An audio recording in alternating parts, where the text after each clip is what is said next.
Kaixo guztioi, gaur Friedrich Nietzscheren filosofia izango dugu ikusteko puntu bat. Konkretuki vitalismoa eta mendebaldeko kulturari egiten zion kritika garatuko dut zuentzat. Zein da puntu honen abia puntua? Abia puntua Friedrich Nietzscheren vitalismoa dugu. Hasteko esan beharra dago, Friedrich Nietzsche, Sigmund Freud eta Karl Marxekin batera susmoaren filosofoetako bat dela. Eta vitalista etiketa jarri diogu bere gogoeta filosofikoaren erdigunea bizitza delako. Izan ere, Nietzscheren filosofia osoa bizitza absolutua egiteko ahalegin erradikal bat bezala ulertu daiteke. Baina nola ulertzen du bizitza Nietzschek? Nietzscheren bizitzaren kontzeptua ulertzeko, 3 filosofori buruz hitz egin behar dugu. Hasteko Heraklitori buruz. Heraklitok, gogoratzen baduzue, pantarrei edo dena dago etengabeko jarioan aforismoa esaten zuen. Baita ere, ezin zaitezke bi aldiz erreka berean bainatu. Zu zeu eta erreka aldatu egiten zaretelako. Nietzschek, Heraklitok bezala, bizitza eta errealitatea etengabeko aldaketan dagoen errealitate dinamiko moduan ulertuko du, arerioz edo aurkariz, argia, iluntasuna, hotza, beroa, osotua.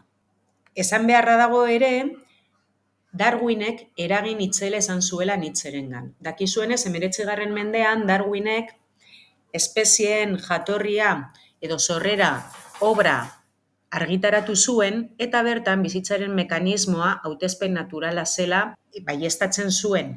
Darwinentzat egokienek aurrera egingo zuten eta egokienak ez zirenak estingitu egingo ziren. Nietzschek hautespen naturalaren mekanismoarekin bat egingo du, baina Darwinek ez bezala indartsuenek egiten dutela aurrera esango du, eta ahulak berriz desagertzen direla eta desagertzen lagundu behar zaiela. Eta puntu hau bizitzaren dimentsio biologikoa Nietzschek defendatzen duen azaltzeko inportantea izango da. Nietzscheren bizitzaren kontzepzioa ulertzeko aipatu behar dugun 3. egilea Arthur Schopenhauer ateo eta existentzialista dugu. Konkretuki, Nietzsche Arthur Schopenhauerren bizitzeko borondatea kontzeptuan oinarritu zen. Eta Schopenhauerrek bezala, bizitza tragedia moduan ulertzen zuen. Schopenhauerrek jakingo duzuenez, bizitza asperduratik sofrimendura etengabe mugitzen den pendulo baten moduan ulertzen zuen. Nietzschek Schopenhauerren oinarrituz, bizitza Espiritu Apolinioek eta espiritu Dionisiakoen elementuen kombinazioak fidelki osotzen dutela baieztatuko du. Horrela, ona bizitza goresten duen guztia izango da eta txarra berriz bizitza ukatzen duena. Nietzscheren vitalismoa dela eta, vitalismoaren ondorioz, Nietzschek mendebaldeko zibilizazioari izugarrizko kritika egingo dio. Konkretuki bere mailuaren filosofia garaian, mendebaldeko zibilizazioa suntsitzen saiatuko da. Mendebaldeko zibilizazioak 3 oinarri edo zutabe dituenez Nietzscheren aburuz, filosofia, zientzia eta moral kristaua, Nietzsche 3 hauek filosofia, zientzia eta moral kristaua suntsitzen saiatuko da. Goazen banan-banan hauei egiten dien kritika ikustera. Ze kritika egingo dio Nietzsche filosofiari? Nietzscheren aburuz, aintzinako Grezian, oreka zegoen elementu Apolinio eta elementu Dionisiakoen artean. Baina, Sokratesen garaitik oreka hori hautsi egin zen. Nola? Gogoratuko duzuenez, Sokratesek intelektualismo morala sortu zuen, eta honen arabera pertsona onak eta ongia existitu egiten ziren, izatez ongi jokatzen zuten pertsonak, onak, jakintsuak eta zoriontsuak ziren. Baina, ez zegoen gaizkirik ez da gaiztorik ere ez. Izan ere, gaizki jokatzen zutenek, edo zuten pertsonak, gaiztoak izan beharrean ez jakinak ziren. Eta, Nietzschek hemen gezur baten hasiera ikusiko du. Hau da, elementu Apolinioekin geratzeko saiakera bat Sokratesen aldetik. Ongia eta pertsona onak existitzen dira, baina gaizkia eta pertsona txarrak ez. Gezur hau areagotu egingo zuen Sokratesen ikasle zen Platonek. Izan ere, Platonek dualismo ontologikoarekin edo bere metafisikarekin, ideien mundua, esentzia estatiko, perfektu, ideal, ez materialen mundua, errealitate goren gisa goresteari ekin zion. Eta benetako errealitatea, Nietzscherentzat benetako errealitatea zen mundu fisikoa eta gorputza, mesprezatu egin zituen. Izatez, gogoratzen baduzue, Platonek mundu fisikoa ideien munduaren kopia imperfektu bezala definitzen zuen, itxurazko errealitate bezala, eta gizakion gorputza arimaren gartzela eta sama bezala. Gure benetako identitatea arima zela baieztatuz. Eta Nietzscherentzat hau, mundu fisikoa eta gorputza benetan existitzen diren errealitateak erdeinatzea izango da. Alegia, bizitzaren elementu dionisiakoak ukatzeko saiakera bat, elementu apolinioekin soilik geratzeko asmoz. Gogoratuko duzuenez ere, San Agustinek platonismo eta kristautasunaren arteko sintesea egin zuen, beraz, Platonen eragin nabaria emango da kristautasunean. Hori dela eta, kristautasunak Platonen gezurra areagotu egingo du oraindik. Nola? Baieztatuz gaizkia ez dela existitzen soilik ongia, mundu fisikoko bizitza benetazkoa ez dela esanez, egiazko bizitza hilosteko bizitza dela, eta gorputza txarra dela eta arima del ona dela baieztatuz. Nietzschek hemen Dionisioren ukapen absolutoa ikusiko du, gezur itzel bat jainkoarengan bizitzaren kontrako elementu guztien pilaketa ikusiko du, eta horren ondorioz, mendebaldeko filosofia osoa gainbera bat dela adieraziko du. Zein da konponbidea? Nietzschek Dionisio aldarrikatuko du Apoloren kontra. Bigarren puntu batetan, Nietzschek zientzia kritikatzeari ekingo dio. Eta zein da zientziari egingo dion kritika? Nietzscheren aburuz, zientzia kontzeptu neurri eta zenbakietan oinarritzen da. Eta errealitatea ezin da azaldu kontzeptu neurri eta zenbakien bidez. Zergaitik? Bere aburuz, esan dugunez, errealitatea dinamikoa da, etengabeko aldaketan dago. Berriz, kontzeptuak estatikoak dira. Ezin dute atzitu, ezin dute adierazi, etengabeko aldaketan dagoen errealitate baten aberastasuna.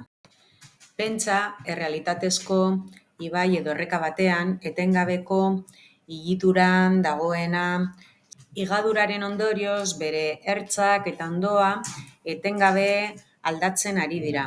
Baliteke lehorte baten ondorioz, urik ez pasatzea urteko garei batzuetan, eta berriz urteko beste urtaro batzuetan, urez beteta joatea eta arrainez eta bizitzaz beteta. Erreka kontzeptuak ez ditu ñabardura guzti horiek atzituko. Horren ondorioz, Nietzschek errealitatea ezin dugula ezagutu baieztatuko du. Puntu honetan, Kant filosofoarekin bat egingo du. Gogoratzen baduzue, Kantek errealitatea bere baitan edo noumenoa ezin ezagutu dugula baieztatzen du eta. Baina, Kantek ez bezala, ezagutza ez dela soilik espeziaren araberakoa esango du. Nietzscherentzat, subjektu bakoitzak errealitatea era ezberdin batetan ezagutuko dugu. Hau da, sofistekin bat etorriko da. Nietzscherentzat, subjektu beste perspektiba daude errealitatea ezagutzeko. Subjektu beste egia daude. Izan ere, gure ezaugarri individualen arabera, errealitatearen aspektu desberdinak atzitzeko gaitasuna eta beste batzuk ez atzitzeko ezintasuna izango ditugu. Beraz, Nietzscheren aburuz ezagutza intuitiboa soilik da posible. Eta nola? Metafora eta aforismoen bitartez, Heraklitok esaten zuen moduan. Zergatik? metaforetan irudiak erabiltzen ditugulako, eta aforismoak interpretaziora irekiak gelditzen direlako. Nietzscherentzat ezagutza interpretazio bat izango da, subjektuaren interpretazio bat. Azkenik Nietzschek moral kristauari kritika zorrotza egingo dio ere. Baina zer ulertzen du Nietzschek moral kristaua bezala? Nietzschek definizio propio bat du moral kristauari buruz. Eta honakoa da. Bere esanetan, moral kristaua dekadenten idiosinkrasia da bizitzaz mendekatzeko asmo eskutuarekin eta arrakastaz. Hau da, Nietzscheren aburuz, dekadenteek edo ahulek hautespen naturala medio ez zuten bizirauteko aukerarik izango. Eta hori dela eta bizitzarekiko erresumin sentimendu itzela sentitzen dute. Orduan, zer da ahulek egiten dutena? Ahulek moral kristaua asmatu egiten dute, benetako bizitzaren balioen guztiz kontrakoa dena, eta honela bizitzaz mendekatzea lortzen dute. Izan ere, indartsuak azpiprodukto edo ahul bihurtzen dituzte. Zentzu honetan, Nietzschek moral kristaua Zirtze gisa definitzen du. Zirtze, Odisean agertzen den sorgin bat da, gogoratzen baduzue, eta Ulises eta bere tripulazioa, argonautak, txerri bihurtu zituen. Era berean, esan dugunez, ahulek moral kristaua erabiltzen dute, indartsuak, biziraungo zutenak eta aurrera egingo zutenak, indartsuak ahul bihurtuz. Horregatik, moral kristaua mirabeen edo esklabuen moral bat bezala definitzen du. Eta haren jatorria, moral kristauaren jatorria, ahulek bizitzarekiko duten erresuminean kokatzen du. Bizitzaren benetako balioak, egoismoa, harrotasuna eta indarra, irauli eta faltsutu egin dituzte moral kristauarekin. Guztiz kontrako balioak dauzkana, bizitzaren aurkako balioak, alegia, altruismoa, mantsotasuna, apaltasuna, etsipena eta bar. Mendebaldeko zibilizazioa horren gogor kritikatu ostean, suntsitu ostean, esan dezakegu, Nietzschek eraikitzeari ekingo dio. Eta zein izango da bere proposamena? Nietzscheren proposamena espiritu dionisiakoa berreskuratzea eta balioen transmutazioa edo transbaliakuntza aurrera eramatea izango da. Honetarako supergizakia heldu beharko da. Baina hau hurrengo puntu batzuetan ikusiko dugu. Eskerrik asko zuen arretagatik, espero puntu hau ulertu izana eta hurrengo arte. Ondo izan.